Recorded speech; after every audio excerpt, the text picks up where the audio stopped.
everybody, I'm Eric the Counselor. And I'm Dez Perry. This is a lifestyle show About improving your mental health. You ready? Let's experience mental health. All right, so what's up, everybody? Welcome to today's edition of Experience Mental Health, the podcast. I am your host with the most, your favorite online counselor, Eric the Counselor. What's going on? I'm your co-host with the most. I'm with the most too. If you got the most, Eric, I got the most. Dez Perry. And yeah. Oh, I can't have the most as you got. Yeah, but I don't know why I just said all that. I have no. That's how you was feeling. And I'm gonna receive that. I'm gonna receive that and try to push it back out onto you. So yeah, we got the most out here. We got the most, doing the most. I think we're not the only show doing what we do and having these types of conversations. But I think we got one of the better ones because it's not over your head conversation. It's right. It's fun, it's engaging, but it's also important. You know what I'm saying? It's not just people coming on just running their mouths. No, we're talking about real life things and giving you the keys to help improve your mental health. And that's why I love the show, man. I love it. it. Yeah, because, I can't deal with too many conversations going over my head. I got to keep it simple. You got to break it down to me and help me understand. Because if you're going over my head, I'm going to be like, what is happening? So, hey. Man, I know there's been a lot of heaviness going on in society lately. I'm just checking. Dez, how you feeling, man? Let's just do a quick check-in. Man, I think I'm doing pretty good. I think I mentioned previously that I've been working on trying to finish my office space by doing a little painting. I am finally in here. I don't know if y'all can hear that echo. There's like nothing in here other than my desk. So you might be hearing a little bit of an echo, but yeah, I'm finally back in my office space. I moved from the living room back in here. So hopefully I can start filling this place up with some stuff and, have a place I can get focused and get some things done around the house since I am working from home more often. So I think I'm feeling pretty good now that I got that accomplished. And you can stop asking me about it. So are you still painting that room? Yes, I'm still painting it. One room. But no judgment. So it's good, man. I'm glad you got that. What about you, though? What about you, Eric? I'm doing good, man. I'm just maintaining, trying to stay positive, even in the midst of all the negativity that's going around socially. But I'm just trying to remain positive so that I can continue to bring value to my clients, bring value to my family. Number one, and I'm just trying to maintain that. Just trying to keep my head focused and not get inundated. But I know a lot of us are. You hear is like we're tired, we're weary. You know what I'm saying? We just feeling how we feel about society, and I can respect that, and I understand it, and I'm not exempt from it. I'm just trying to take care of myself, so that's pretty much what I'm doing. That's what's up, man. That's what's up. Well, I'm glad to hear because I feel like we all need to, continue to just take care of ourselves at this point. Like you mentioned, so much going on. So, hey, I'm on the same page. What we got on deck for today? All right, so today we're going to introduce a new series that we got going for Experience Mental Health. We have a good friend of ours that has been on our show before. For the ones that caught up with the More Than Huddle podcast, he came on and gave some critical, important information about financial and being financially stable and some information that can benefit everybody, really the Black community and people like young millennials like myself who may not know all the information about, taking care of yourself financially. We have the one and only Cory Beal on the show today. What's going on, my good people, man? Appreciate you guys bringing me back. It's been a long time coming. Been looking forward to this. Yeah. It's been a minute. I enjoyed it, though. People really enjoyed the show. I don't know if we can cuss as much on this show, though. Man, because hey, let me tell you, so my mama always tunes into the show. My mom always tunes into the show, but when she heard your show, Cory, she was like, oh, good. Why he cussing so much? I'm like, oh, God, I don't know. Sometimes we got to deliver the point on and using a couple explicits do it. Yeah, man. Yeah. Like I said, we think so much about finances. And how critical it is to our overall mental health. And just even today, my client was anxious and depressed about his financial situation. And so we thought that it would be good just to have you on, regularly to talk about the different financial things, to talk about money and how it impacts your mental health. And it's not like you're going to be giving like classes or we're just talking over people's head, but we're just giving people nuggets, man, and trying to give people tools and tips to help improve their financial condition. And we just decided, let's have Cory come on actually, you pitched this idea to us and we were with it. Yeah. Like once a month.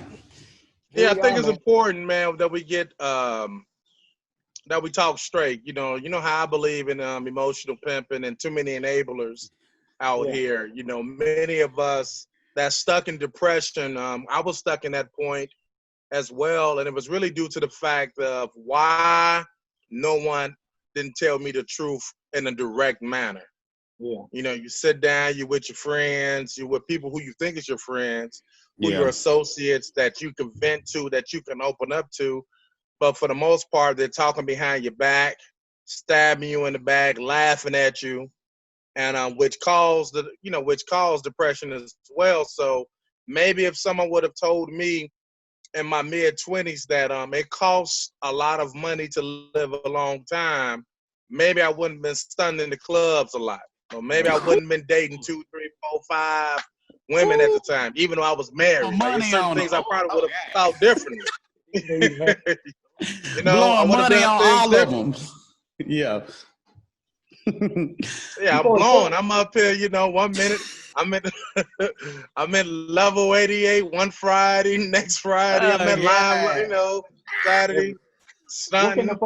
Man, from this segment that we're doing, like, give us some insight into what the people can actually expect and why they should tune in when we have you on. First of all, we're going to talk about the importance of understanding your why and your relationship with money. Many people really don't understand that over like 90% of your spending is due to emotions. And we need to pinpoint what emotions is allowing you to indulge in things you don't need to indulge. Like me, an example. And I always use me as an example because I don't want people thinking that, hey, I'm condescending, but most importantly, I'm speaking to you because I was once that person. I was an emotional eater. And you look up and you done spent $200 on some fast foods for the weekend when I could have went towards a CD, when I could have went towards savings, when I could have went towards, paying for a mental health session, like things of that nature. Right? What drove you to doing that? What childhood emotions that you're still holding on to that's allowing you to attempt to keep up with the Joneses, things of that nature. So we're just going to delve into that, to why many of us, like, for example, I'm not against men wearing Jordans, but what I am against men in their late mid-30s on 40s, not only are they buying Jordans, but they don't have stock in Jordans. I think that's flat out stupid. That's dumb. At some point, we need to mature. So if you're going to rock the mics, have some stock in the mics. Like, why are you waiting till your mid-50s to finally invest? We need to tell people, like, that's flat out dumb. It's irresponsible. We're not going to sit up here and tell folks that they didn't know when you got a damn smartphone in your hand, like when you can research. So that's what we're going to be speaking about, when I'm on once a week, and whatever your audience wants to hear. We'll be able to come up with those answers and hopefully, produce more fiscal companies. I mean, responsible adults. Yeah. Yeah. So that's one of the things, understanding your why as it relates to the money. What you got, Dez?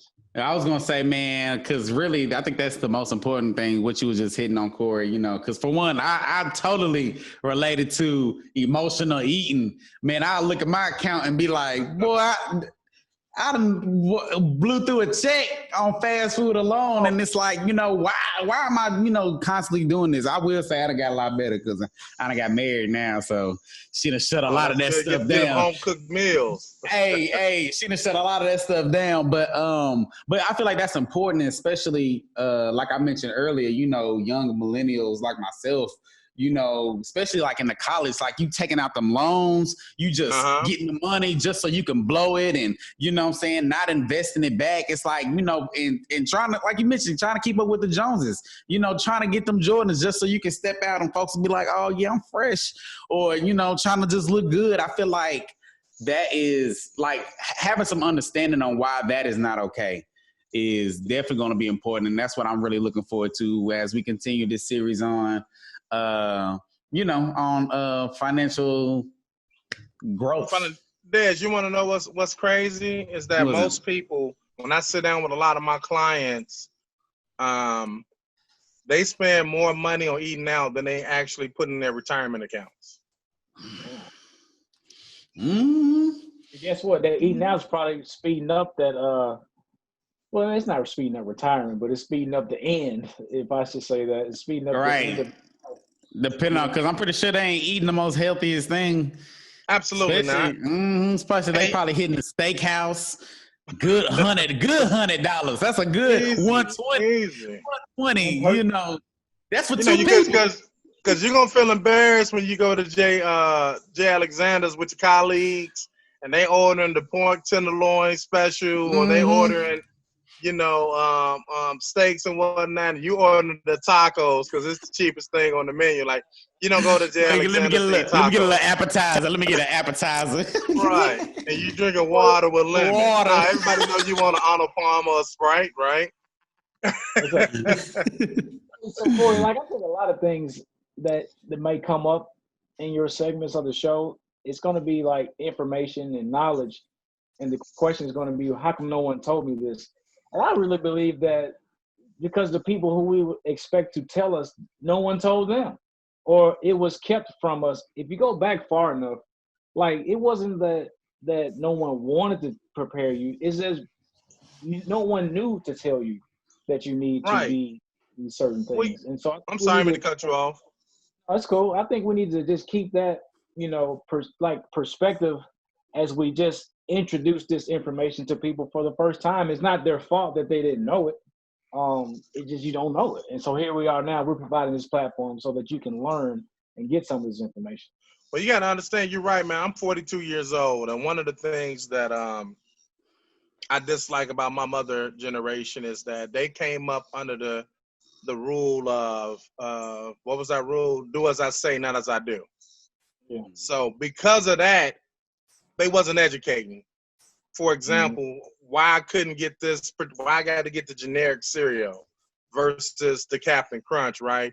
Well, she had a difficult time telling me that she was on welfare and that she couldn't afford it, and she's trying to feed a family of two, as well as having a deadbeat stepfather who didn't contribute to the household, but yet wanted to be treated in like a king, right? Yeah. And so her insecurities, things of that nature, she can explain to me why. So that do as I say, not as I do, translate down to us.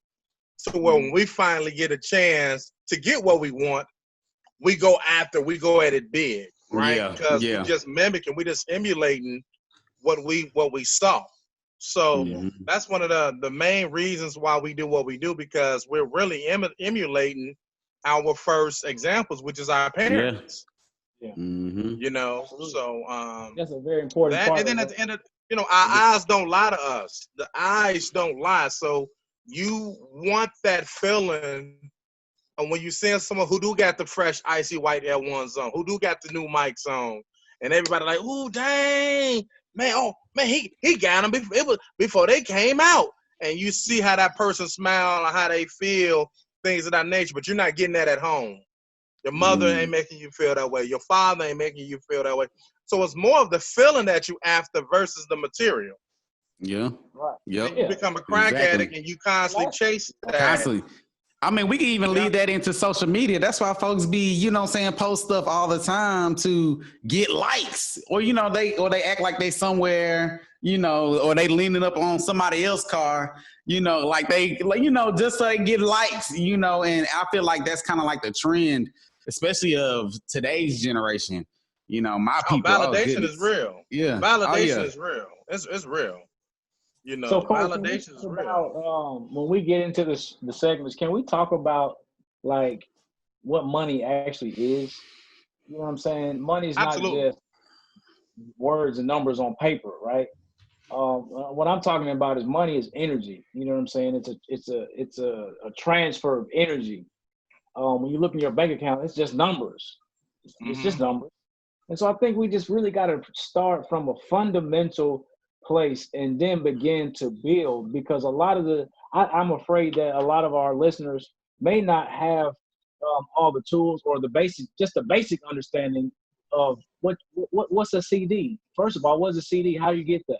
What are you talking about, a 401k or insurance and all these What's things? compound interest, right? Yeah, Things like of the that things that nature. we talk about, like when we talk, full disclosure, Cory is he helps me with some of my insurance policies and things that I'm doing, and so we have these conversations, and I'm always learning, taking notes. Like I'm literally taking notes now when we talk about these things, and it's because it's just so much to learn. It's just so much, and I think we just need to start from a basic. What is money? You know what I'm saying? Let's help people Well, understand what money is, how it goes, how it flows. You know what I'm saying? I think that would be a good place to start. I think the simplest definition we need to give money is that money is a tool, okay? And the bigger the tool, the more resourceful it is for you.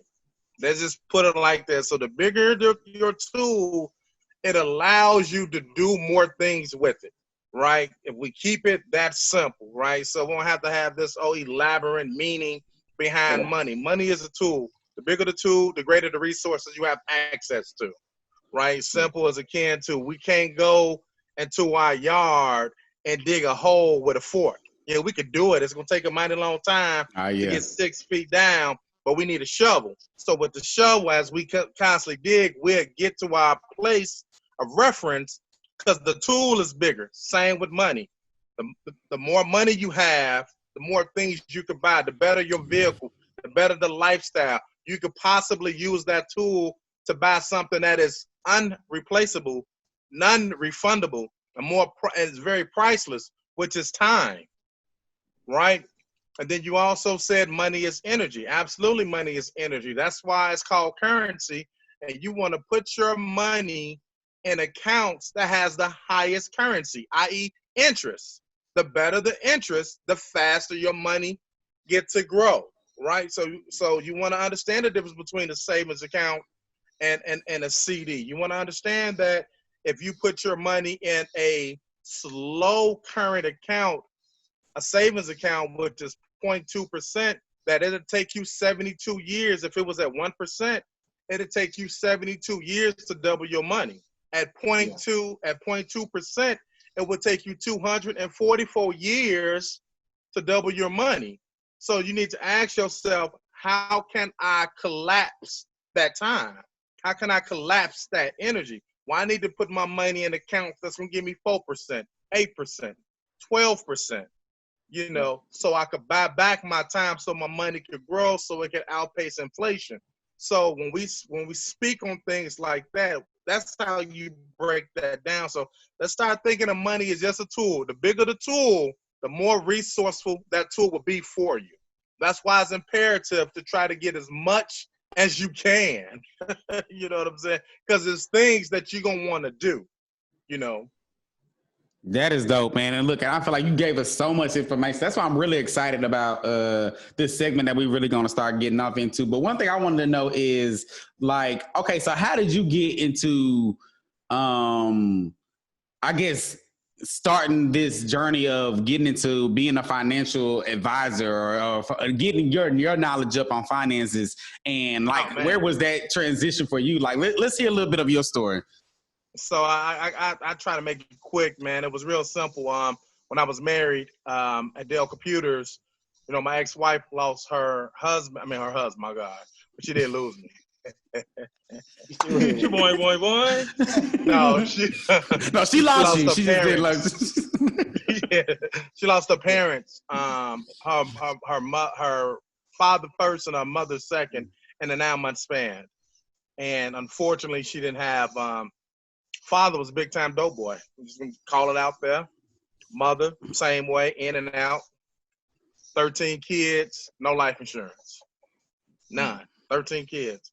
I had a best friend named Brooks working at Dell Computers, white boy, super cool, right? We wanted to open up this gym called why am I drawing a blank on the name of the gym? It was in Atlanta, it was 24/7. We wanted to open up this gym in Murfreesboro because at the time Murfreesboro was the fastest growing city. Well, his mother passed away. And it was gonna cost $2 million to bring this gym to Nashville. And I mean Murfreesboro. I cannot believe I'm drawing a blank on the name of this gym. But anyway, beautiful gym, like 3 basketball courts. Like I felt like everybody in Atlanta should have been in the NBA because of this gym. So I was like, well, since you're the white boy, you got to get credit in your name, right? Because, black folks want to get credit back in 2005, right? So Right. my mentor at the time, he wanted to be a silent partner. So he was like, hey, I'll put up $1 million of real estate.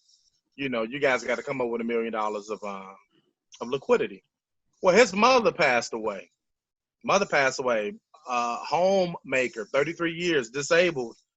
From a disabled nurse, homemaker for the past 33 years, where she left him a $750,000 life insurance policy.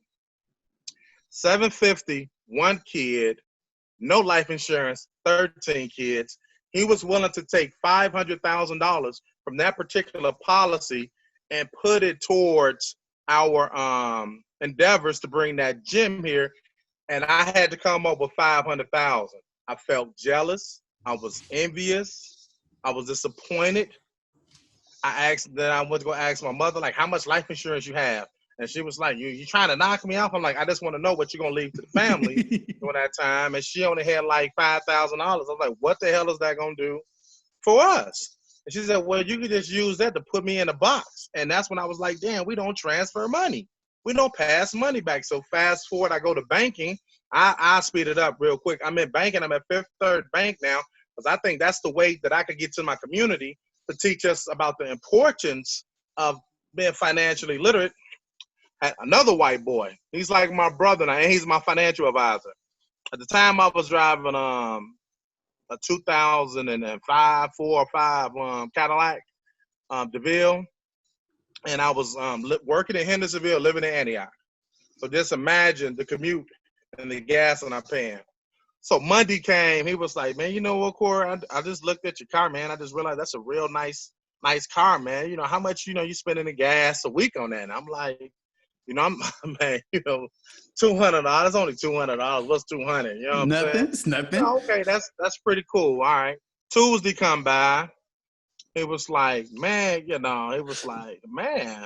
yesterday you had McDonald's for breakfast. This morning you had Hardee's for breakfast, Man, you be eating good, I just got this I just bring my lunch in every day and whatnot. And I wish I had you. Now, mind you, he was an investment advisor, balling. I'm on a 50,000 plus year salary, right? Paying child support, right? Driving back and forth. But my lack is clean. You know what I'm saying?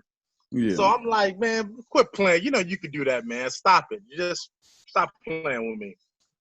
So Wednesday come by, I get back from lunch, and he was like, man, I noticed for the past 3 days, man, you went to the Chop House for lunch. Like, what? My God, I don't know when the last time I've been to the Chop House. I was like, man, Jason, you could afford to go to the Chop House. We're playing. He said, man, what did you get? And I said, well, I get the pork chop special. It's $11.99. It comes with blah, blah, blah, blah, blah, blah, blah. How often do you go to the Chop House? Man, I go to the Chop House about 7-8 times a month. Oh, wow, okay. But you eat breakfast every day, right? Do you ever cook at home? Sometimes my girl be wanting, make me some, but for the most part, I be wanting to eat. I just about, okay, Thursday come. Hey, I got lunch in the office. I want you to sit with me, man. I want to show you, what I do as we train, because I was a licensed banker as we train you. And I left it here, flowing down my eyes. My manager let me go home because I was beyond embarrassed. Yeah. He said, man, he said, to be an investment advisor, we got to look at your credit and we got to look to see, are you liquid? Are you going to be able, do you have the money? So when you're able to talk to your clients, our future clients, that you got these investments going. I didn't have shit. Yeah. I had nothing. I was barely matching my 401k at Fifth Third office. And I left realizing that I spent more money on my breakfast than I was actually putting in my 401k. I spent more money on my lunch than I was actually putting in my savings account. I was spending more money on child support than I was actually putting in income producing assets. And if it wasn't for Jason, I could cry right now because my left jaw just started shaking. If it wasn't for him to pull me in that office, I don't know who would have pulled me in the office. I don't know who would have sat down and got me straight. I don't know who would have told me that I was destroying my life, flat out destroying my life. And so that caused my passion to sit down and talk to clients. And like, I think when I sat down with Eric, I was like, hey, let me look at your bank statements. Because I can see where your priorities are with your money when I look at your bank statements. Mm-hmm. I know where it's going. And if you tell me you can't afford to spend X, Y, Z, I'm going to show you every liability you putting that money on. Yeah. I'm not putting him on blast because Eric was doing a good job. And the thing about Eric was that Eric was looking to say, hey, I need to do better I want to do better because I got Ava, I got Lil E. Like, he was already on it. So, when a student is ready, the teacher would appear, but I didn't have no teacher to appear. He just decided to enter my life because he cared enough for me, which I wish we do that in the Black community, because when I shared the same thing with some of my peers, I got laughed at. I got talked about. Mm-hmm. Well, they don't want to make that adjustment. It's like, it's like, oh man, I'm all good. You know what I'm saying? Like, I think even for myself, I really enjoy hearing your story, but like my wife is like my financial advisor. Like, she's phenomenal. Talking about we got married savings. What? Ask me how much I got in my savings. What do you mean? Her savings stocked up. You know what I'm saying? So, I mean, having her take the time to get myself together, and then it's like I'm trying to tell my brother, like, hey, man, you should do this and stuff like that. I mean, he's listening, but it's like that was something that we wasn't used to growing up. And so making those type of adjustments now, it's like, oh, man, like, what do I need to do? And I think that story was, whew, I feel like you speaking to me. I could have easily been that person making, $50K, going to the chop house every lunch break, going by. I'm talking about leaving tips. Back in 2010, it was cool to leave a 12% tip.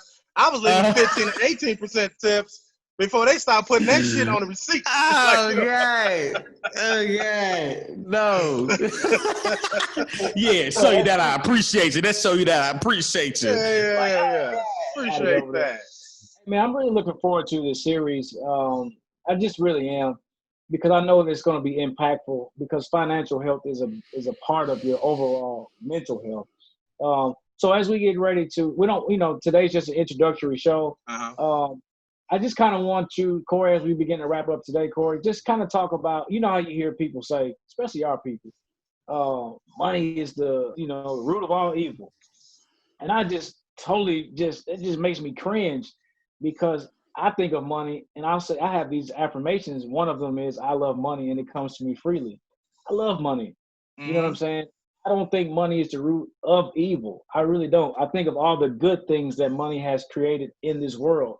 Kind of talk a little bit about that, the money mindset. I think financial health starts with a mindset. Like you said, when the student is ready, the teacher's there. So talk about the mindset, and then we'll just begin to wrap this show up, and we'll just look forward to having you on every month. Eric is trying to get me to have every damn Black preacher from the 70s and 80s and 90s to come out my neck. Even though I don't care. They need to, because I go right back at them. Programming. Yeah. Like, we were sold that bullshit in church. Sold it. I mean, that's what I call emotional pimping, right? We were sold that in church. And that's just a broke person affirmation. A broke person affirmation, that's an affirmation of people who don't hustle to live, who don't want to hustle, who have an entitlement mindset, who want to find every excuse not to go after their dreams. So we got to tie it to something too. We got to misinterpret the scripture. You know what I'm saying? To get ourselves settled so we don't have the money, because I think being poor is supposed to be what's that word? I don't know why I'm drawing words. I mean, I can't come up with these words. Like it's novel to be poor, but it's not. It's noble to be poor, but it's not. Yeah. That shit was sold to us in the 70s and 80s and 90s, Yeah. except Reverend Ike. Right, Reverend Yeah. Ike in the 70s was trying to tell people we gotta run away from a scarcity mindset, and we need to think abundantly. Right.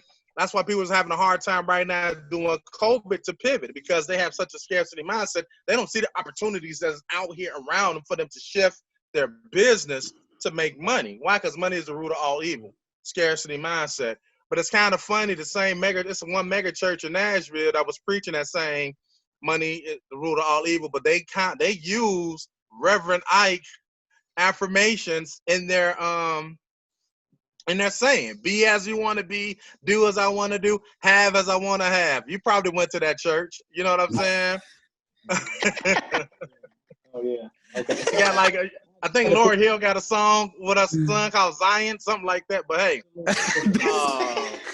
But you know what, man? Like, hey, it is what it is. I think we got to get you know, Cory ain't gonna hold it back. No, I was gonna say, the mindset. We have a horrible mindset when it comes to money. We have a dysfunctional mindset when it comes to money. Because one minute we say the money, think about it. We say the money is the root of all evil, but yet turn around and look for happiness through validation because of money. Yeah. When the Bible clearly said a double-minded man is unstable in all of his ways. So which one is money evil, or are you trying to get happiness from money? Because money can provide you with things that'll make you happy. So we have to decide which mindset we want to have in order to tackle this beast. But I can tell you right now, if money was the root of all evil, you wouldn't be working.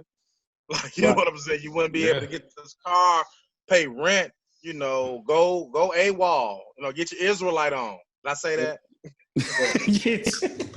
Yeah, it's all good. Don't be sovereign. You know? I'm really looking forward to this segment again because I know the importance of it. I sit in my seat as a therapist, and actually two people today. Just today, they were worried about finances, and when you look at why they got into the place that they're in, it's mindset issues, or just something that they could have probably prevented. So I'm just hoping that this will be good for the people, and throughout the month we'll do our part. Dez and I and our team to make sure that we're getting questions from people that they may want. Getting them topics. Yes, when you come on, we can give you direct questions that people may have wanted to ask. And so we're just looking forward to it, Cory. I'm excited, man. Me too. Most definitely. And if I can say this before, I know y'all coming up. Listen here, you guys. Chuck D said something that really, I hope this wake people up. He said something like 3 years ago that stuck with me to a T. It was in an interview. And he was talking about programming. And I know you definitely, as a therapist, you understand the importance of programming, right? Mm-hmm. He said that the music industry was designed to keep the black man 17 years old for 17 years. Wow. I didn't hear him say that. Wow.